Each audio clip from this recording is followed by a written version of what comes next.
الحمد لله الذي له ملك السماوات والأرض يحيي ويميت وما لنا من دونه من ولي ولا نصير. الحمد لله الذي لا نحصي ثناء عليه وهو كما أثنى على نفسه.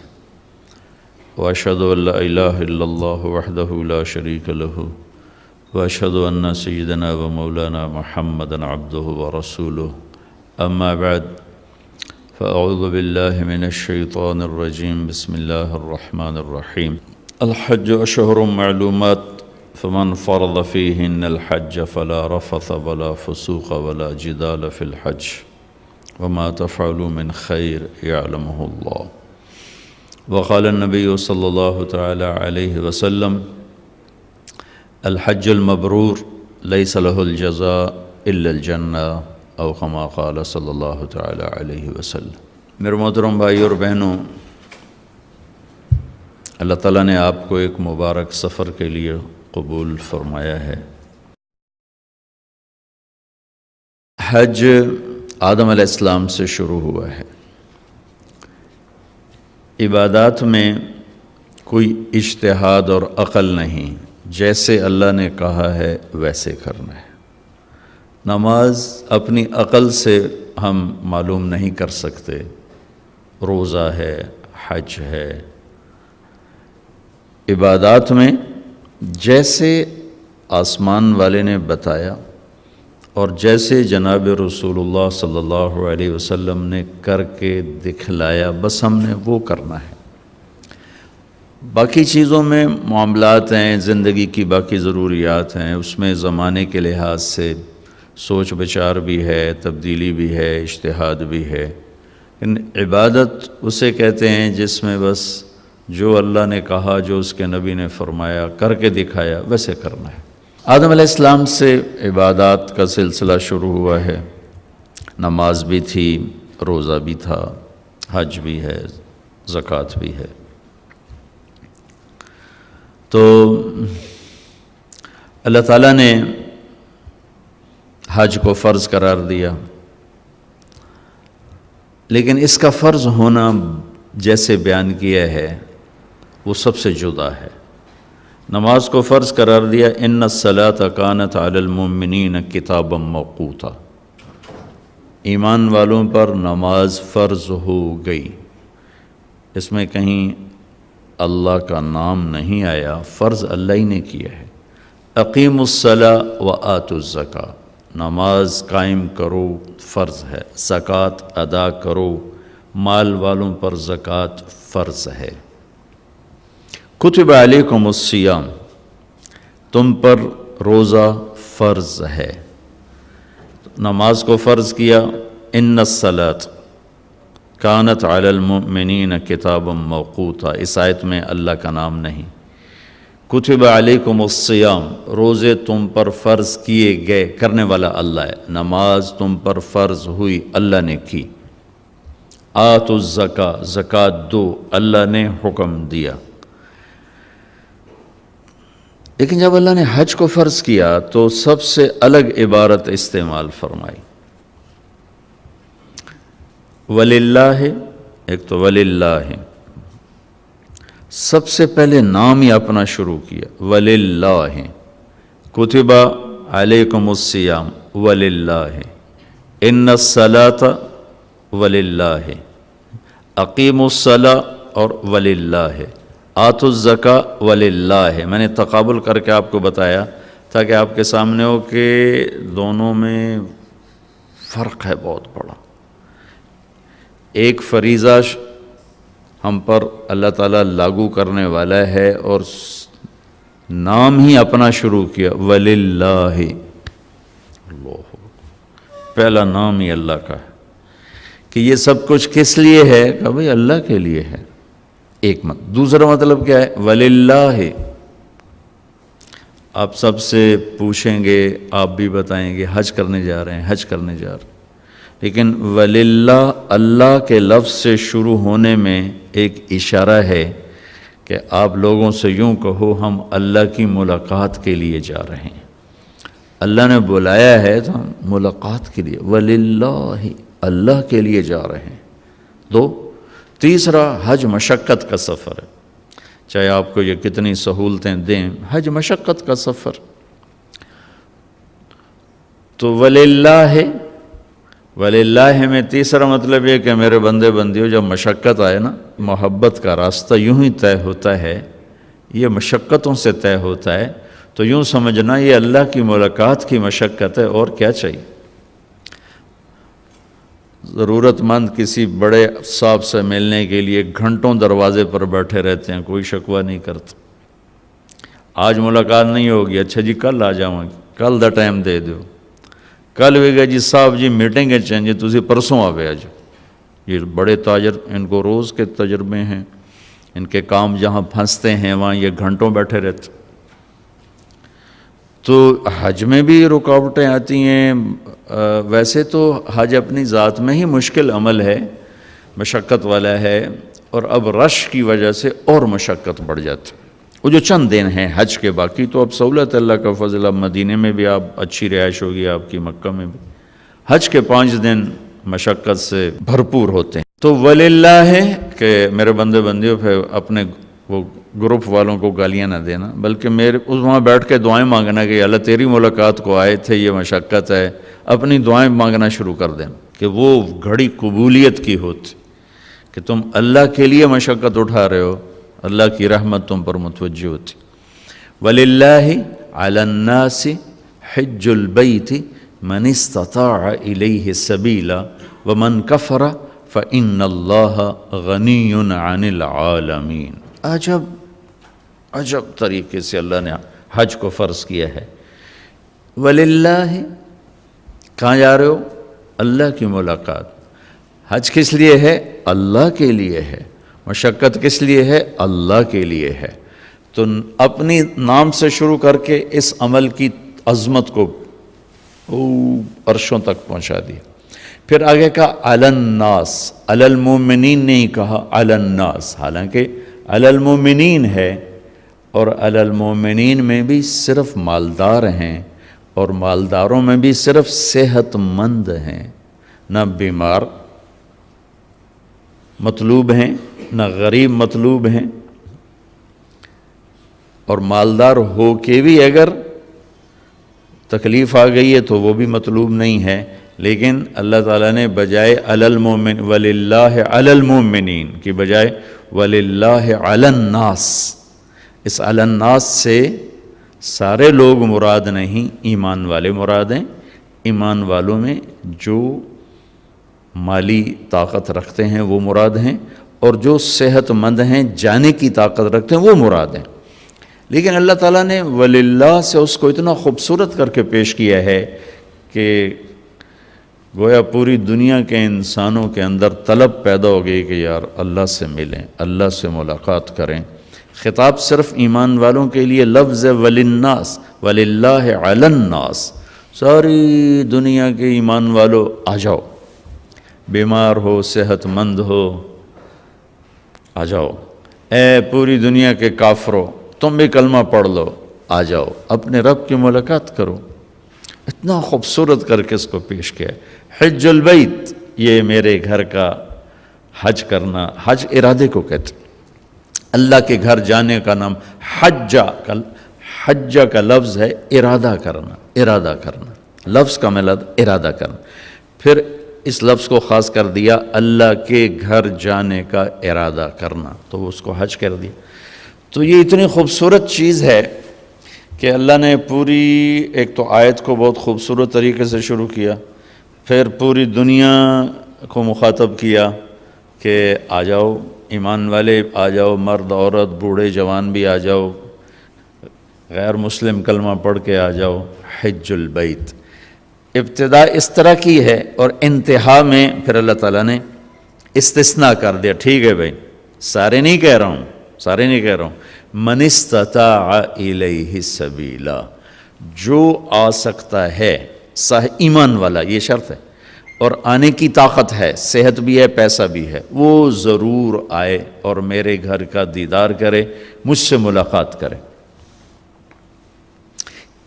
آیت کا شروع اتنا خوبصورت ہے، اور اتنی اللہ کی طرف سے اللہ کی طرف سے اتنا مطالبہ کیا گیا ہے کہ یہ شک پڑ سکتا تھا کہ شاید اللہ نو ساڑی لوڑ پائے گئی. یہ شک پڑ سکتا تھا کہ شاید اللہ کو ضرورت پائے گی، بھائی گھر وے لوگ ہے کوئی آوے. تو آگے اللہ نے کہا وَمَنْ كَفَرَ فَإِنَّ اللَّهَ لَغَنِيٌّ عَنِ الْعَالَمِينَ. یہاں کفر سے مراد کفر نہیں ہے. فَمَنْ كَفَرَ، جو نہ آئے یعنی پیسہ بھی ہے، صحت بھی ہے، سفر بھی آسان ہے، پھر بھی نہیں آتا ہے، تو تمہارے رب کو صرف تمہاری نہیں عالمین میں سے کسی کی بھی کوئی پرواہ نہیں ہے. اس آیت سے پچھلے مضمون کو صاف کیا کہ میں تمہیں محبت کی وجہ سے بلا رہا ہوں، کوئی ضرورت کی وجہ سے نہیں بلا رہا. میری محبت ہے، آؤ میرے گھر آؤ. اور ابراہیم علیہ السلام جیسی ہستی کو میزبان کر کے کھڑا کیا ہوئی آیت مجھے ہمیشہ حیران کر دیتی ہے کہ اللہ نے کہا اذن فی الناس بالحج.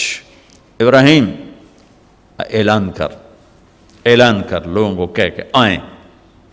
پھر کہا یاتوک رجالا وعلی کل ضامر یاتین من کل فج عمیق.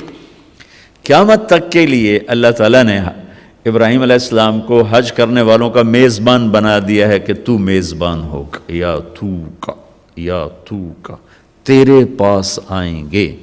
تم میری طرف سے میزبان، جیسے صدر کو ملنے جاؤ تو جاتے ملاقات نہیں ہوتی، پہلے اس کے پرنسپل سیکرٹری سے ملاقات ہوتی ہے، پھر وہ آپ کو بٹھاتا ہے، پھر وہ ارینج کرتا ہے، پھر آپ کو لے کے جاتا ہے. تو اللہ تعالیٰ نے جد الانبیاء 4000 نبیوں کے باپ 4000 نبیوں کے باپ ابراہیم علیہ السلام سے کہا تو اعلان کر کہ لوگ میرے گھر آئیں. یا تو میرا پرنسپل سیکرٹری بن کے ان کا استقبال کرے گا. اور طاہر بیت للطائفین والعاکفین والرکع السجود، اور تو اور تیرا بیٹا اسماعیل دونوں مل کر میرے معزز مہمان آ رہے ہیں، میرے گھر کو صاف کرنا. عام لوگ تو روز ہی ملنے جلنے آتے رہتے ہیں تو ہم کوئی خاص خیال نہیں کرتے. جب کوئی خاص مہمان آنے والا ہوتا ہے تو سارے گھر کی صفائی ہو رہی ہوتی ہے، ہر چیز کی جھاڑ پھونک ہو رہی ہوتی ہے کہ بھائی آ رہے ہیں جناب آ رہے ہیں.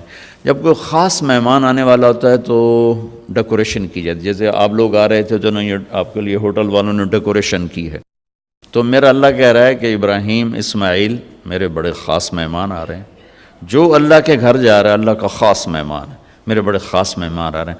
تم دونوں باپ بیٹا اسماعیل محمد مصطفیٰ صلی اللہ علیہ وسلم کے دادا، اور ابراہیم ادھر بھی دادا اور ادھر 4000 نبیوں کے دادا، دو باپ بیٹے عظیم ترین نبیوں رسولوں کو اللہ نے کہا میرے مہمان آ رہے ہیں، گھر صاف کرو.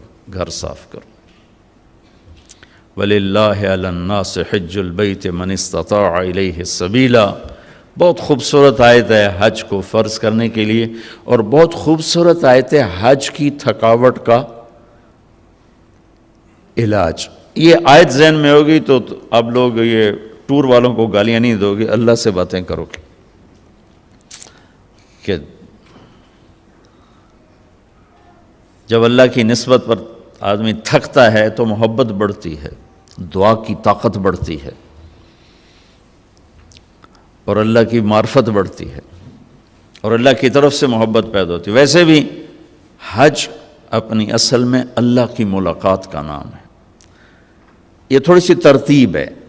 لا الہ الا اللہ محمد الرسول اللہ، اس کو کلمہ معرفت کہتے ہیں. پہچان کہ میری سکھیرا صاحب کی ملاقات ہوئی، پہچان ہو گئی. پہچان سے ایک مناسبت پیدا ہوتی. یہ پہچان آگے تعلق میں تبدیل ہو، اس کے لیے دوسرا عمل ہے نماز، کہ نماز صلۃ بین العبد و رب. نماز بندے اور رب کے درمیان جوڑ پیدا کرتی ہے اور اس تعارف کو تعلق میں تبدیل کر دیتی. تعلق سے اگلا درجہ ہے محبت. تو مال کا خرچ کرنا، جہاں مال لگتا ہے وہاں محبت پیدا ہو جاتی. ایک صحابی نے عرض کی یا رسول اللہ موت سے ڈر لگتا ہے. کہا پیسے ہیں؟ کہا جی ہیں. کہا خرچ کر دے کہ جہاں آدمی مال لگاتا ہے وہاں دل بھی لگ جاتا. تو زکوٰۃ کیا کرتی ہے؟ وہ اس نماز والے تعلق کو محبت میں بدلتی ہے. محبت سے اگلا درجہ عشق. محبت تقسیم ہو جاتی ہے، عشق تقسیم نہیں ہوتا. محبت بچے سے بھی ہے، بیوی سے بھی ہے، ماں سے بھی ہے، باپ سے بھی ہے، بھائیوں سے بھی ہے، دوستوں سے بھی ہے، لیکن عشق ہوتا ہے جب ایسا کسی ایک سے تعلق کہ پھر سب سے کاٹ کے رکھ دے، اس کو عشق کہتے ہیں۔ یہ جو آکاس بیل نہیں ہوتی، وہ پیلی سی بیل جو درختوں پہ چڑھ جاتی، اس کو عربی میں عشقہ کہتے ہیں۔ عشقہ، عشقہ عشق سے ہے۔ عشقہ کا کیا مطلب ہے کہ درخت اس پہ عاشق ہوتا ہے اور ہر شے اسی کو کھلاتا رہتا ہے، کھلاتے کھلاتے کھلاتے، خود ہرا بھرا تھا لیکن سوکھ کے ایندھن بن جاتا ہے، پر اپنی عشق سے باز نہیں آتا، جان کی بازی ہار جاتا ہے، عشق سے باز نہیں آتا، اس لیے اس بیل کو عربی میں عشقہ کہتے ہیں۔ تو مقام عشق ہوتا ہے کہ جب آدمی ایک چیز میں فنا ہو جائے تو روزہ بھوک اور پیاس اس محبت کو عشق میں بدلتا ہے۔ پھر عشق وصال کے بغیر اس کی آگ ٹھنڈی نہیں ہوتی، دیدار اور وصال کے بغیر آتش عشق سرد نہیں ہوتی۔ تو پھر اس کے ساتھ حج کو جوڑا گیا کہ اب عاشق بن کے آؤ اور اپنے رب کے دیدار کو آؤ، لہٰذا عاشق بن کے آنا ہے تو پھر عاشقانہ لباس پہن کر آؤ اور پگڑی اتارو، ٹوپی اتارو، کرتا اتارو، بڑے قیمتی کپڑے اتارو، آپ صرف 2 چادریں پہن کے آؤ اور دیوانہ بن کے آؤ۔ عاشق ہوتے ہی دیوانے ہیں، تو دیوانہ بن کے آؤ، جیسے دیوانے آتے ہیں ایسے تم بھی دیوانے بن کر آؤ، عقل مند بن کر نہ آؤ بلکہ مجنوں بن کر آؤ۔ ساری مسجدوں میں کہا آہستہ بات کرو، اللہ سے زور سے مت بولو، ادعوا ربکم تضرعا وخفیہ، آہستہ آہستہ اللہ سے باتیں کرو، لیکن جب اللہ کے گھر کے قریب پہنچو تو چیخو لبیک اللہم لبیک، چیخ پکار کے۔ الحج والفج، میرے نبی نے فرمایا بہترین حج کیا ہے؟ زور سے لبیک کہنا اور خون بہانا، قربانی کرنا۔ تو سارا دیوانوں والا نقشہ قائم کروایا، سارا دیوانوں کا، خوشبو نہیں لگا سکتے، بیوی سے کوئی محبت کا بول نہیں بول سکتے، کنگھی نہیں کر سکتے، نہاتے ہوئے صابن نہیں لگا سکتے، ناخن نہیں کاٹ سکتے، سر کے بال نہیں کاٹ سکتے، سر میں جوئیں پڑ جائیں جوئیں نہیں مار سکتے۔ ہمیں تو اب مسئلہ نہیں ہے نا کہ ہم تو 4 گھنٹے میں پہنچ جاتے ہیں، وہ جو احرام باندھ کے چلتے تھے 2 ہفتے میں پہنچتے تھے، تو ان کے سر میں ان کے لمبے لمبے بال رکھے جاتے تھے، اس زمانے میں جوئیں پڑ جاتی ہیں، کہ جوؤں کو نہیں مار سکتے، کھٹمل چڑھ جائے نہیں مار سکتے، کس لیے کہ بس دیوانے بن کر آؤ اور چیختے چلاتے ہوئے آؤ لبیک اللہم لبیک۔ لبیک کا مطلب یہ ہے کہ یا اللہ ساری زندگی بغاوت کی، آج صلح کرنے آیا ہوں، یہ ہے لبیک کا مطلب، کہ پہلے اپنی مان کے چلتا تھا، اب تیری ماننے آیا ہوں، ساری زندگی اپنے نفس کی غلامی کی، شیطان کی غلامی کی، لبیک اللہم لبیک، میں حاضر ہو گیا ہوں، اب تیری میری صلح ہے، میرے پچھلے معاف کر دے۔ اس لیے میرے نبی نے کہا کہ آدمی جب حج کرتا ہے تو پھر وہ یوں نکلتا ہے باہر جیسے ماں کے پیٹ سے آج نکلا۔ حج کی رعایت کرتے ہوئے جو حج کر لیتا ہے تو سفر مبارک ہے، تھوڑی مشقت کا سفر ہے۔ اللہ کے اس فرمان کو، میری اس بات کو یاد رکھ، وَلِلَّهِ عَلَى النَّاسِ حِجُّ الْبَيْتِ مَنِ اسْتَطَاعَ إِلَيْهِ السَّبِيلَ، اللہ کی ملاقات ہے، اللہ بلا رہے ہیں۔ اب اس کے ساتھ چند ایک باتیں ہیں وضاحت کرنے کی۔ ہمارے ماحول میں ایک بات چلتی ہے کہ ہر سال حج کرتے ہیں، پیسہ ضائع کرتے ہیں، یہ پیسہ غریبوں کو دے دیں، کسی کی شادی کرا دیں۔ اللہ کے نبی نے تو ایک ہی حج کیا تھا، اس حد تک تو یہ بات ٹھیک ہے، اللہ کے نبی نے ایک ہی حج کیا تھا، لیکن کیا ہر سال حج کرنا ناپسندیدہ چیز ہے؟ اللہ کے گھر جانا ناپسندیدہ چیز ہے؟ تو اللہ کے محبوب صلی اللہ تعالی علیہ وسلم نے اعلان نبوت سے پہلے ہر سال حج فرمایا، چونکہ مکے کا کوئی انسان ایسا نہیں تھا جو حج نہ کرتا ہو، اور خاص طور پر قریشی ہو، مکے میں ہو، یہ ناممکن تھا کہ وہ حج نہ کرے۔ ہاں کہیں سفر میں گیا ہوا تو الگ بات ہے۔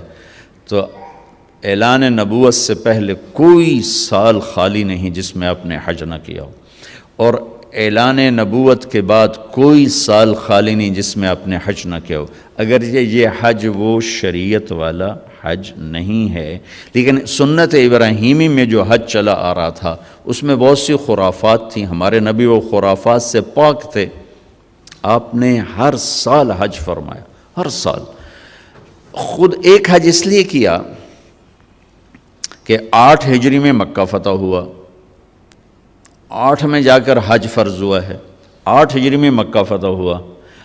آپ نے حج نہیں فرمایا چونکہ حج کی تاریخ میں نہیں آ رہا تھا، دوسری تاریخوں میں آ رہا تھا. عرب جو تھے وہ 10 دن بڑھا دیتے تھے سال میں، جس کی وجہ سے پورا کیلنڈر چاند کا گڑبڑ ہو جاتا تھا. 33 سال کے بعد جا کر تاریخیں خود اپنے اصل ٹائم پر آتی تھیں. تو جب آپ نے 8 ہجری میں مکہ فتح فرمایا تو حج 9 کی بجائے 29 کو آ رہا تھا، تو آپ نے حج نہیں فرمایا. پھر 9 ہجری میں آپ اسلامی حکومت پوری طرح قائم ہو چکی ہے، تو آپ نے 300 آدمیوں کا قافلہ دے کر صدیق اکبر کو اپنا نائب بنا کر حج کے لیے بھیجا. خود حج نہیں فرمایا چونکہ حج 19 کو آ رہا تھا. اور میں قربان جاؤں اپنے نبی پر کہ کس طرح آپ نے تدریجاً اس چیز کو موڑا. عبادت تک پہ صبر فرمایا. عبادت میں بھی جلد بازی نہیں، جو فرض ہے. تدریج اور تربیت، اس کے بغیر جو بھی قدم اٹھایا جائے گا، چاہے دنیا کا چاہے دین کا، وہ ناکام ہو جائے گا. تدریج اور تربیت، ان دو کے بغیر کوئی بھی قدم دین کا اٹھائیں یا دنیا کا اٹھائیں ناکام ہو جائے گا. طاقت ہاتھ میں آ چکی تھی، مکہ فتح ہو چکا ہے، عرب مسلمان ہو چکا ہے. اگر آپ نافذ کر دیتے کہ بس یہ حج غلط ہے، شریعت قائم ہو چکی ہے، حج اپنی اصل تاریخ میں ہوگا، نہیں کیا کہ شاید کہیں عرب بپھر نہ جائیں. شاید کا سوال تھا. 2 سال حج غلط تاریخوں میں ہوا، خاموش. تیسرے سال حج آٹومیٹیکلی 9 تاریخ کو آ رہا تھا. غلط تاریخیں صحیح ہوتے 10 ہجری میں حج اپنی اصل جگہ پر آ گیا. تو آپ نے حج کا اعلان فرمایا، اور اس کے بعد آپ نے خطبے میں اعلان کر دیا کہ اب جو 10 دن بڑھائے جاتے تھے وہ ختم ہے. انما النسیء زیادۃ فی الکفر. تو آپ کو موقع ہی ایک ملا حج کرنے کا. ابوبکر صدیق رضی اللہ تعالیٰ عنہ پہلا سال جنگوں میں گزرا، اگلا سال حج کے لیے قافلہ لے کر گئے. عمر رضی اللہ عنہ کا زمانہ امن کا زمانہ تھا، 10 سال خلیفہ رہے، 10 سال حج کیا، کوئی ناغہ نہیں کی. عثمان رضی اللہ تعالیٰ عنہ کہ پہلے 11 برس امن تھا، 11 سال آپ خود حج کا قافلہ لے کر گئے. 12ویں سال آپ شہید ہوئے، اس میں آپ کو روک دیا گیا، نہیں کیا. علی رضی اللہ تعالیٰ عنہ خلیفہ بننے سے پہلے بہت کثرت سے حج فرمائے، کتنے کیے کسی کتاب میں گزرا نہیں. خلافت آئی تو جنگوں کا زمانہ آ گیا اور آپ کی زندگی انتہائی دکھ درد بھری داستان ہے. اپنوں سے بھی بے وفائیاں دیکھیں، غیروں سے بھی، تو وہ حج کرنے کا موقع نہیں ملا. حسن رضی اللہ تعالیٰ عنہ نے مدینہ سے مکہ 20 حج پیدل کیے، 20 حج پیدل کی. کہ اگر مجھے شرم آتی ہے، میں اللہ کی بارگاہ میں حاضر ہوں اور میں کبھی ایک دفعہ بھی اس کے گھر پیدل نہ گیا ہوں کہ مجھے اس بات سے شرم آتی ہے، تو 20 حج پیدل کیے. تو کوئی اگر کسی کو اللہ توفیق دیتا ہے اور وہ جاتا ہے تو اس پہ یہ اعتراض نہیں کرنا چاہیے کہ یہ تو پیسہ ضائع ہو رہا ہے، یہ تو ایم ہی جا رہے ہیں. صدر پاکستان آپ کو ہر مہینے بلائے، جاؤ گے کہ نہیں جاؤ؟ نال فوٹو چھکا کے ہوگا کہ میرا ہاتھ لگا ہوا صدر صاحب دے نال، اس اپنے ڈرائنگ روم میں سجاؤ گے. اگر اللہ تعالیٰ کسی کو ہر سال بلاتا ہے تو اس کے لیے سعادت کی بات ہے، اعتراض کی چیز نہیں ہے کہ یہ اس سے یہ کر دو، اس سے وہ کرو. حج پہ خرچ کتنا آتا؟ 2-4 لاکھ، 5 لاکھ، 6 لاکھ، اس سے کتنے کو منصوبے قائم ہو سکتے ہیں. اور پھر جو یہاں خرچ کر رہا ہے وہ اللہ کے فضل سے یقیناً اور جگہ بھی خرچ کرتا ہوگا. یہ نہیں کہ کسی اور جگہ خرچ نہیں کرتا، وہ اس نے کوئی اشتہار تو نہیں دینا کہ دیکھو بھائی میں یہ خرچ کر رہا ہوں. تو یہ ہمارے ملک میں تھوڑا سا اس بارے میں بعض حلقوں میں ایک نادانی پائی جاتی ہے کہ حج جیسے عظیم عمل کو اللہ کے نبی نے کوئی نہیں کیا، یہ جانا ایسے پیسہ ضائع کرنا ہے. ایسا نہیں کہنا چاہیے. اللہ جتنی دفعہ لے عمرے پہ، تابعو بین الحج والعمرہ، ایک حدیث بھی یاد آ گئی، آپ نے فرمایا حج اور عمرہ آگے پیچھے کرو، حج اور عمرہ آگے پیچھے کرو، کیا ہوگا جی؟ ینفیان الفقر والنفاق، یہ دو چیزیں تم سے دور کر دیں گے، ایک تمہاری منافقت ختم کر دیں گے، ایک تمہارے فقر کو ختم کر دیں گے، تمہارے نفاق کو ختم کر دیں گے۔ لیکن نبی نے فرمایا کہ جس کو اللہ نے رزق دیا، کشادگی دی، اور 5 سال تک وہ اللہ کے گھر نہ گیا، تو اس نے اللہ تعالیٰ سے بے وفائی کی۔ اسباب بھی ہیں، طاقت بھی ہے، جا بھی سکتا ہے، پھر نہیں جا رہا، تو اس نے اللہ تعالیٰ کے ساتھ بے وفائی کی ہے۔ تو یہ اللہ کی توفیق ہے، جس کو اللہ بلائے تو اسے ضرور جانا چاہیے، اور پھر اپنے غریبوں پر بھی خرچ کرے، ناداروں پر بھی خرچ کرے، سب پر خرچ کرے، لیکن اس کو اس کے ساتھ جوڑ بٹھانا یہ بہت نادانی کی بات ہے۔ اللہ کے گھر کی حاضری نبیوں کی تمنا، ہر نبی نے اللہ کے گھر کا دیدار کیا۔ آدم علیہ السلام نے سینکڑوں حج کیے بیت اللہ، ہندوستان سے چلتے تھے اور بیت اللہ تک پیدل جاتے تھے اور جا کر اپنے حج فرمائے، یہاں تک کہ وہیں ان کا انتقال ہوا، وہیں کہیں ان کی قبر ہے، حرم کی حدود کے اندر ہی کہیں قبر ہے، اماں کی بھی وہیں اور آدم علیہ السلام کی بھی وہیں قبر ہے بعض اقوال کے مطابق۔ تو جس کو اللہ لے جائے وہ اسے اپنی سعادت سمجھے، اسے اپنی خوش بختی سمجھے۔ پھر حج کو اس کے ساتھ نہیں جوڑنا چاہیے کہ جو حج کر کے ہم دن تے چھریاں ہور وڈیاں کر لیں دن، تو باقیوں کے ہاتھ میں کون سے چھوٹی چھری، سارے بازار میں بڑے کاپے لے کے لوگ بیٹھے، جس نے حج کیا۔ اس میں کوئی شک نہیں کہ حج کرنے والا، حج نہ کرنے والا جب دکان پہ ہوتے ہیں تو دونوں کے پاس دوری دھار کا خنجر ہوتا ہے، اللہ سے ڈرتا ہے اور اپنی تجارت کو اپنی آخرت کا سبب بناتا ہے، ورنہ مجھے دکھ درد اور گلہ ہے۔ اس میں حج کا کوئی مسئلہ نہیں، اس میں انسان بگڑا ہوا ہے۔ یا تو حج نہ کرنے والے سارے بہت بڑے دیانتدار ہوتے، ترازو ٹھیک ہوتے، تو پھر کو حج کو گلہ دیتا، لیکن یہاں تو حج کرنے والا، غیر حج کرنے والا، میرا سارا بازار ہی جھوٹ پہ چلا گیا ہے، بددیانتی پہ ہے، انتہا درجے کے ظلم و ستم پر ہے۔ تو اس میں نماز کو دوش دینا یا حج کو دوش دینا، دیکھو جی نماز پڑھ کے یہ کر رہے ہیں، داڑھی رکھ کے یہ کر رہے ہیں، حج کر کے یہ کر رہے ہیں، تو اگر کوئی آدمی حج نہیں کیا ہوا تو اس کے لیے بھی تو بددیانتی اجازت تو نہیں۔ کوئی شیو کراتا ہے تو اس کے لیے جھوٹ بولنا جائز تو نہیں ہوگا۔ ایک میرے دوست نے شیو کرا دی، میں نے کہا شیو کیوں کرائی؟ کہا جی سارا دن جھوٹ بولنا پڑتا تھا۔ تو میں نے کہا اب تو 2 گناہ ہو گئے، پہلے 1 کرتے تھے اب 2 ہو گئے۔ وہ اللہ کے بندے 1 سے تو معافی ملی ہوئی تھی، اب 2 اکٹھے کر لی۔ اور جھوٹ بولنے کا تعلق داڑھی سے تھوڑا ہی ہے، بھائی داڑھی ہے تو سچ بولو، داڑھی نہیں تو جھوٹ بولو، اس کا تعلق تو کلمے سے ہے۔ کلمہ پڑھنے کے بعد جھوٹ بولتے ہوئے شرم آنی چاہیے۔ ایک آدمی کہتا ہے جی داڑھی رکھ کے گناہ کریں تو بڑے شرم کی بات ہے، میں کہتا ہوں کلمہ پڑھ کے گناہ کرو تو شرم کی بات ہے۔ گناہ اور ثواب، جزا اور سزا، حلال اور حرام کا تعلق پگڑی سے نہیں، نماز سے نہیں، روزے سے نہیں، حج سے نہیں، داڑھی سے نہیں، کلمے سے ہے۔ کلمہ ایک ایگریمنٹ ہے کہ یا اللہ تیری مان کے چلوں گا، تیرے نبی کے طریقوں پر چلوں گا، پھر میں انسان ہوں، کوئی خطا وطا ہو جائے تو معافی مانگوں گا، استغفار کروں گا۔ تو کسی کی برائی کی وجہ سے اس کی نیکی کو نہیں اچھالنا چاہیے۔ لو جی انہاں حجاں دا کی فائدہ، انہاں نمازاں دا کی فائدہ۔ میرا اللہ کہتا ہے فَمَن يَعْمَلْ مِثْقَالَ ذَرَّةٍ خَيْرًا يَرَهُ وَمَن يَعْمَلْ مِثْقَالَ ذَرَّةٍ شَرًّا يَرَهُ۔ میرے بندو ایک رائی کے برابر اچھائی کرو گے میں اس کی جزا دے دوں گا، برائی کرو گے میں اس کی سزا دے دوں گا، اور سزا میں کہتا ہے پھر جس کو چاہے معاف کر دوں، لیکن تمہاری نیکی ان اللہ لا یضیع اجر المحسنین، تمہاری نیکی میں ضائع نہیں کروں گا۔ ہاں بعض گناہ ایسے ہیں جو نیکیاں اڑا کے لے جاتے ہیں، کوئی شک نہیں۔ ظلم ایک ایسا گناہ ہے جو نیکیاں اڑا کے لے جاتا ہے، اور بہت سے ایسے گناہ ہیں جو نیکیاں اڑا کے لے جاتے ہیں۔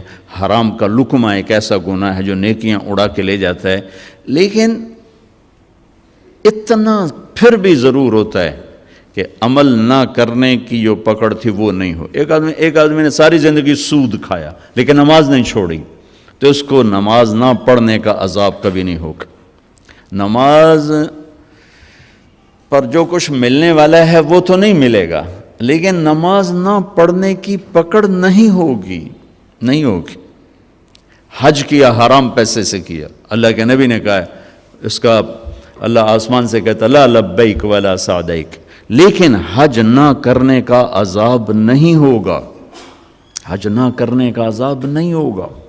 حرام پیسے سے روزہ رکھا اور افطار کیا، روزے کی حاضری لگ گئی، اجر نہیں ملے گا، حاضری لگ گئی، نماز کی حاضری لگ گئی، حج کی حاضری لگ گئی، یہ اللہ کی شان کریمی ہے۔ اور پھر پتہ نہیں یہ کب توبہ کر رہے ہو، سارا معاف ہو جائے، اور میں اعتراض کر کر اللہ کی نظروں سے گر جاؤں۔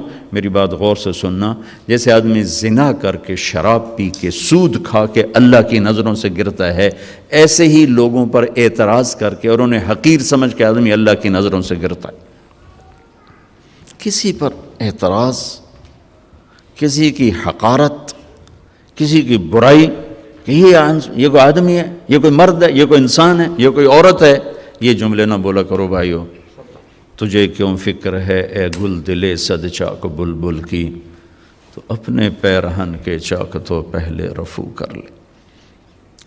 ہمارے استاد صاحب فرمایا کرتے تھے، جن سے میں نے تفسیر پڑھی، دھن رے دھنیے اپنی دھن، پرائی دھنی کا پاپ نہ پن، تیری روئی میں چار بنولے سب سے پہلے ان کو چن۔ دھن رے دھنیے اپنی دھن، پرانی اردو ہے، بہرحال مطلوب اس کا یہ ہے کہ تیرے اپنے اندر چار بڑے بڑے عیب ہیں، تو انہیں ڈھونڈتا رہے، صاف کرتا رہے، تو اوروں کے عیب نہ دیکھا کر، تو اوروں کی کمیاں نہ دیکھا کر۔ تو اگر اپنے عیب دیکھے گا تو تمہیں وقت ہی نہیں، فرصت ہی نہیں ہے کسی اور کے عیب دیکھنے کی۔ تیرے اندر چار بڑی برائیاں ہیں، حسد ہے، کبر ہے، بغض ہے، ریا ہے، عجب ہے، یہ تیرے اندر چار بڑی چیزیں ہیں، ان کو صاف کرتا رہے تو تجھے اوروں کا عیب دیکھنے کی فرصت ہی کوئی نہیں۔ تو بھائیو، کسی کے گناہ کی وجہ سے اس کی نیکی کو دوش نہیں دینا چاہیے۔ پتہ نہیں اس کی نیکی اللہ تعالیٰ قبول فرما کے اس کا گناہ معاف کر دے، یا کسی وقت وہ توبہ کرے اس کا گناہ معاف ہو جائے اور وہ جنت میں چلا جائے، میں پکڑا جاؤں، میں تو ٹھیکیدار تھا اوروں کی برائیاں پکڑنے کا۔ تو اوروں پر تنقید کرنا، اوروں کو حقیر سمجھنا، اسی طرح توبہ کی ضرورت ہے، جیسے سود سے توبہ کی ضرورت ہے، جوئے سے توبہ کی ضرورت ہے، جھوٹ سے توبہ کی ضرورت ہے، ایسے اس سے بھی توبہ کی ضرورت ہے۔ ہمارے نبی پاک کا میں تھوڑا سا آپ کو مختصر خاکہ حج کا بتا دیتا ہوں۔ جناب رسول اللہ صلی اللہ تعالیٰ علیہ وسلم نے حج کا جب اعلان فرمایا، یہ 10 ہجری، تو اطراف سے قبائل جمع ہوئے، کوئی 12,000 کا مجمع اکٹھا ہو گیا مدینہ میں۔ 25 تاریخ کو بروز ہفتہ آپ نے نماز ظہر سے پہلے غسل فرما کے 2 چادریں احرام کی نیت کے بغیر 2 چادریں باندھ، کرتا بھی اتار دیا، تہمد بھی اتار دیا۔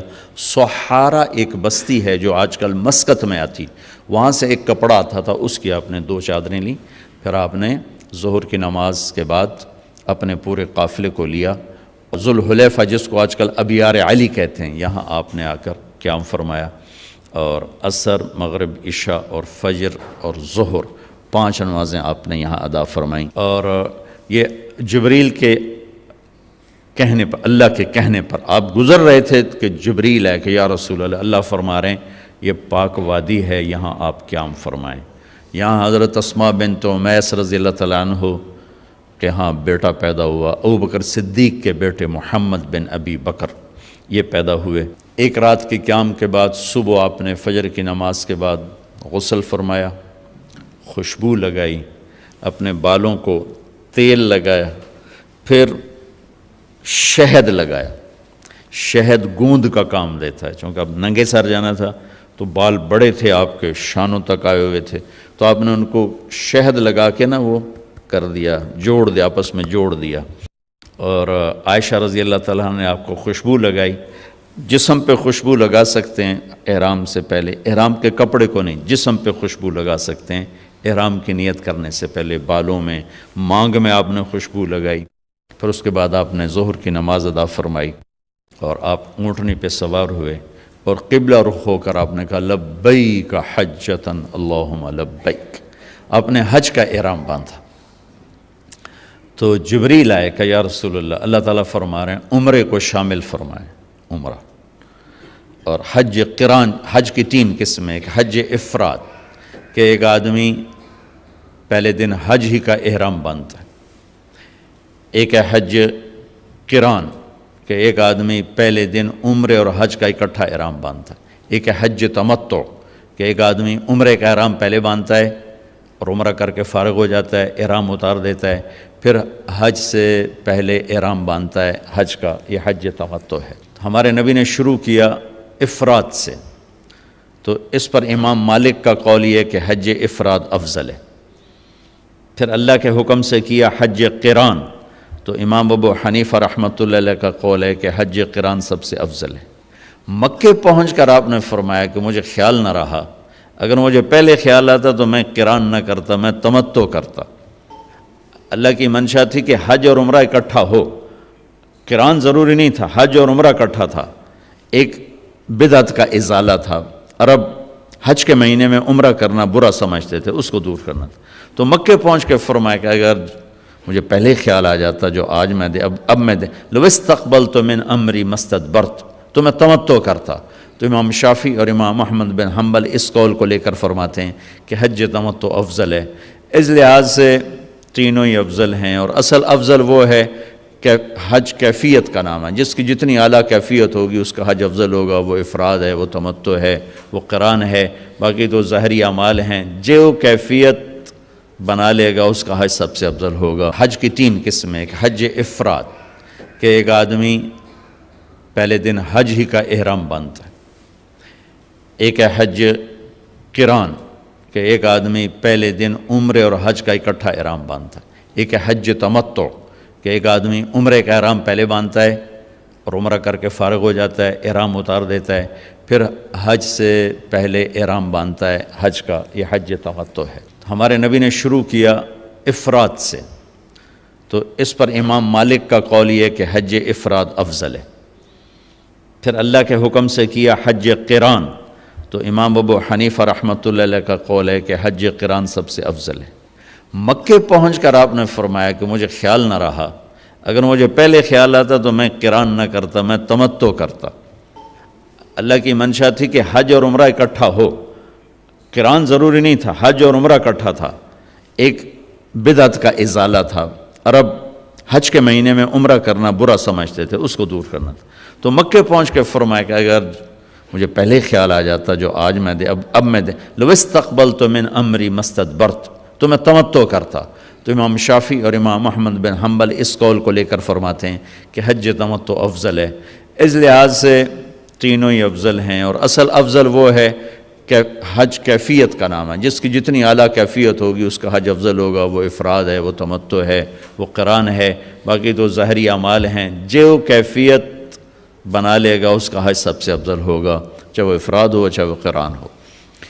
وہاں سے آپ چلے، آپ کے ساتھ کوئی 12,000 کا مجمع تھا، اور آپ ملل میں آپ نے قیام فرمایا۔ ملل سے نکلے اور روحا میں پہنچ۔ روحا میں کنواں ہے، وہاں میں گیا ہوں، وہاں کا پانی بھی پیا ہے۔ وہاں 70 نبیوں نے قیام کیا ہے حج کے دوران، حج پر جاتے اور آتے ہوئے۔ وہاں آپ نے بھی قیام فرمایا، رات بھی ٹھہرے، اور اب انہوں نے وہ ایک موٹر لگا دی جس سے پانی باہر نکل آتا ہے سعودی گورنمنٹ نے۔ روحا سے چل کر آپ عثایا پہنچ، عثایا سے عرج پہنچے، عرج سے ابوا پہنچے۔ ابوا پہنچے تو سامنے بستی تھی جہاں آپ کے سارے انتظام کیے گئے تھے رہائش کے، اور یہ قافلہ 12,000 کا اب 60-70,000 کا ہو چکا تھا۔ تو ابوا میں آپ کی والدہ کی قبر ہے، حضرت آمنہ رضی اللہ تعالیٰ عنہ کی قبر مبارک ہے۔ تو آپ سڑک سے یوں ہٹ گئے، اندر پہاڑوں میں چلے گئے۔ تو اکثر مجمع تو نیا تھا، انہیں نہیں سمجھ میں آیا کہ اللہ کے نبی اندر کہاں جا رہے ہیں۔ چند ایک کو پتہ تھا کہ آپ کہاں جا رہے ہیں، تو آپ چلتے چلتے چلتے چلتے چلتے ایک جگہ اپنے اونٹنی کو بٹھایا۔ کوئی وہ 70-80 فٹ اونچا پہاڑ ہے۔ سن 2000 میں اللہ نے مجھے بھی موقع دیا، میں نے قبر کی زیارت کی۔ تو وہاں سے آپ اوپر چڑھے، یہ اپریل کا مہینہ تھا، اور ماں کی قبر کے سرانے تشریف لائے، اور یوں اپنے گھٹنے اٹھائے اور ہاتھ یہاں رکھے اور سر یہاں دیا۔ یہ پوزیشن بنائی جیسے چھوٹے بچے بناتے، اور پھر جوں سرہانے بیٹھ کے رونا شروع کیا۔ گھنٹوں گزر گئے، اٹھنے کا نام نہیں لیا۔ صدمہ تو چند دنوں بعد بھول جاتا۔ میں اب اپنی ماں کے یاد میں رونا بھی چاہوں تو رونا نہیں آتا، اپنے باپ کی یاد میں رونا بھی چاہوں تو رونا نہیں آتا۔ اور میرے نبی کو 57 برس گزر چکے تھے ماں کے گئے ہوئے، 6 برس کی عمر تھی جب آپ یہاں سے گزر رہے تھے۔ والد کی وفات کے بعد حضرت آمنہ گئی نہیں تھی مدینہ، تو ہمارے نبی 6 برس کے ہوئے تو انہوں نے حضرت عبد المطلب سے اجازت لی کہ میں خامد کی قبر پہ جانا چاہتا ہوں، تو انہیں اجازت دے دی۔ تو یہ ماں بیٹا اور ایک خادمہ ام ایمن، یہ 3 افراد کا قافلہ مدینے پہنچا۔ 1 مہینہ آپ نے وہاں قیام کیا، وادی عقیق میں، وہیں آپ نے 6 برس کی عمر میں تیرنا بھی سیکھا۔ وہاں سے یہ واپس آ رہے ہیں، ابوا کے قریب پہنچے ہیں۔ ابوا بستی وہاں سے 10 میل دور ہے میرے خیال کے مطابق، جو میں نے کیلکولیٹ کیا۔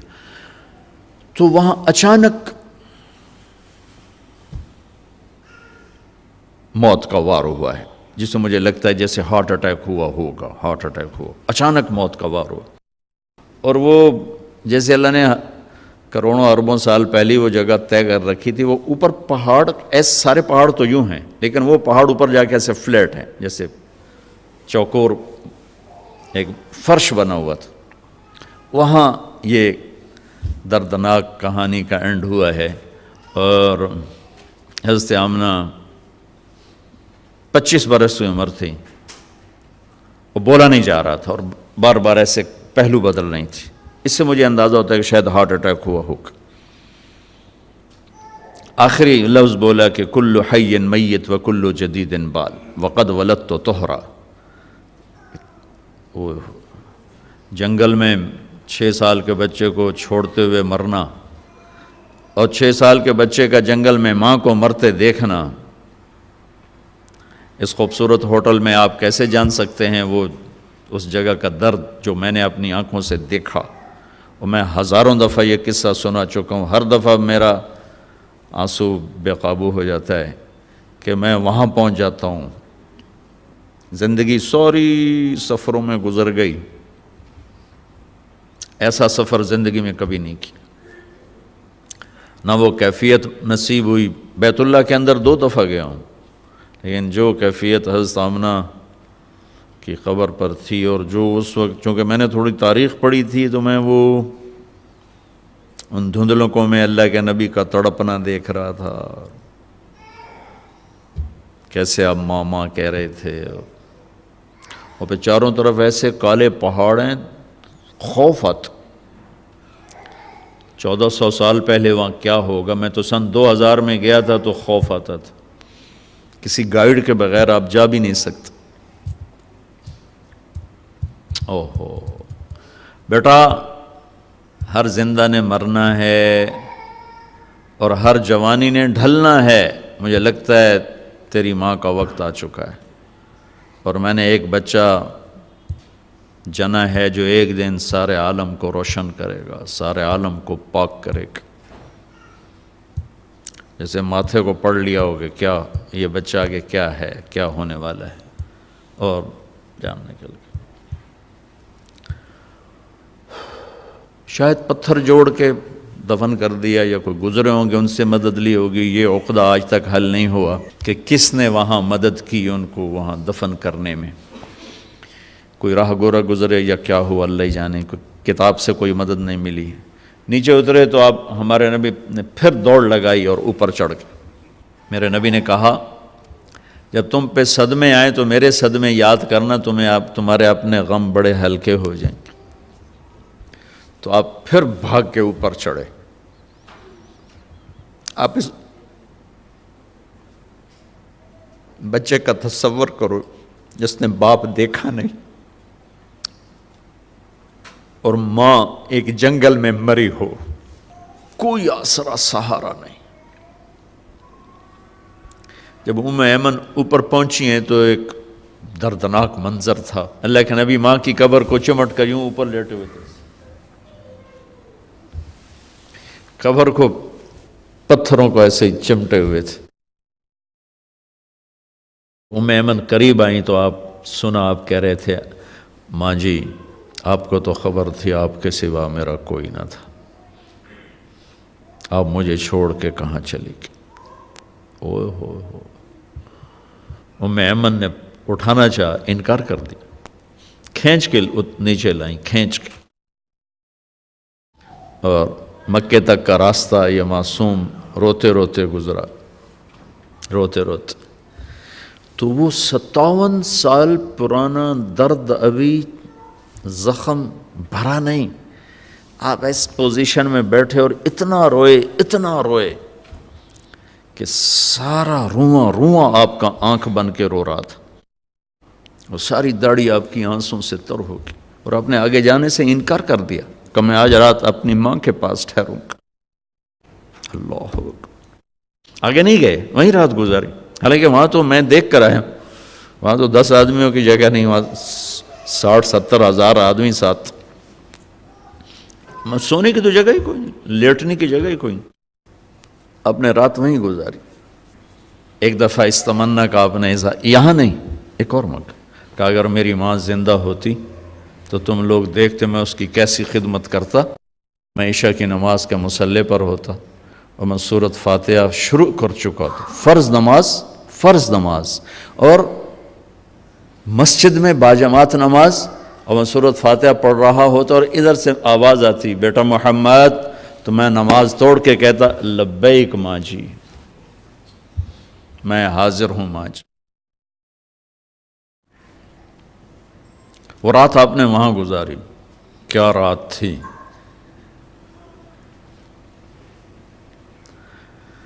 ابوا سے چلے تو آپ عصفان پہنچے، عصفان تھے تو آپ نے کہا ابو بکر یہ کون سی جگہ ہے؟ کہا جو عصفان۔ کہا میں دیکھ رہا ہوں ہود اور صالح علیہ السلام گزر رہے ہیں اس وادی سے، لبیک کہتے ہوئے حج کو جا رہے ہیں۔ عصفان سے آپ مر الزہران پہنچے، پھر وہاں سے آپ صرف پہنچے۔ صرف میں حضرت عائشہ رضی اللہ عنہ خیمے میں رو رہی تھیں، آپ نے فرمایا کیا ہوا؟ لعلک نفستی، لگتا ہے تجھے عورتوں والا عذر پیش آ گیا کیا؟ جی ہاں۔ کہ کوئی نہیں، رو نہیں، اب تو عمرہ نہیں کرو گی، بس حج کرو گی۔ پھر وہاں سے آپ تنعیم پہنچے، تنعیم میں آپ نے احرام کی چادروں کو تبدیل فرمایا، جو 2 چادریں مدینہ میں زیب تن فرمائی تھی، تنعیم اتار کر 2 نئی چادر اسی کپڑے کی۔ پھر مکہ کے ٹاپ سے آپ انٹر ہوئے اور بیر زی طوا کے کنویں پر آ کر آپ نے قیام فرمایا۔ یہ ہے اتوار کی رات، 25 کو چلے اور 4 کی رات کو، یہ مہینہ 29 کا تھا، تو 4 کی رات کو آپ مکے پہنچ گئے۔ اتوار کو صبح آپ نے غسل کیا، خالی پانی بہایا اور عمرہ کے لیے تشریف لے گئے، تو صفا مروہ کی طرف سے آپ پہنچے۔ باب و بنی شیبہ کے سامنے آپ نے اونٹنی کو بٹھایا، تو بنو ہاشم خاندان کے بچے آ گئے، ان سب کو ملے، کئیوں کو اونٹنی پہ بٹھا لیا، کئیوں کو پیار کیا، گلے لگایا، پھر ان سب سے ہو کر باب و بنی شیبہ، یہ باب و بنی عبد مناف تھا، آپ کے خاندان کا دروازہ تھا، اس سے آپ انٹر ہوئے، اور جب آپ فارغ ہوئے تو باب و بنی مخزوم سے آپ باہر نکلے۔ آپ نے جاتے ہی حجر اسود کا بوسہ لیا، پھر سجدہ کیا، پھر بوسہ لیا، پھر سجدہ کیا، پھر بوسہ لیا، پھر سجدہ کیا، پھر آپ رونے لگے، بہت روئے۔ اس کے بعد آپ طواف شروع فرمائے۔ تیسرے یا چوتھے چکر میں آپ نے پانی بھی پیا، اور حضرت عمر سے فرمایا کہ عمر حجر اسود کے بوسے پہ لڑائی نہ کرنا، جگہ ملے تو لے لینا، جھگڑا نہ کرنا۔ جیسے ہمارے نادانی میں لوگ وہاں عورتیں بھی ایسی حماقت کرتی ہیں کہ ایک سنت عمل کے لیے فرض چھوڑ دیتی کہ مرد عورت کا یوں آپس میں اختلاط، یہ اس سے بچنا فرض ہے، اور وہ ایک سنت کے لیے گھس رہی اور لڑائی جھگڑے فساد، قریب بھی نہیں جانا چاہیے۔ اللہ کے نبی نے استلام کیا، جب رش ہو گیا تو آپ کے پاس ایک لکڑی تھی، وہ دور سے یوں لکڑی کو لگا کر اور اس کا بوسہ لے لے۔ پہلا آپ نے بوسہ لیا، اس کے بعد رش ہو گیا، تو پھر آپ نے ہر دفعہ بوسہ میں ایک دفعہ بوسہ لیا، اس کے بعد آپ کے پاس ایک لکڑی تھی، اس لکڑی کو آپ یوں چھوتے تھے حجر اسود کو، اور اس کا بوسہ لے لیتے تھے۔ بوسہ صرف ایک دفعہ، ہاں۔ پھر جب آپ نے 2 نفل پڑھ لیے اور تشریف لے گئے صفا مروہ کے لیے، تو پھر بیت الحجر اسود کا بوسہ لیا اور آپ نے جا کر صفا مروہ پہ 7 چکر پورے کیے۔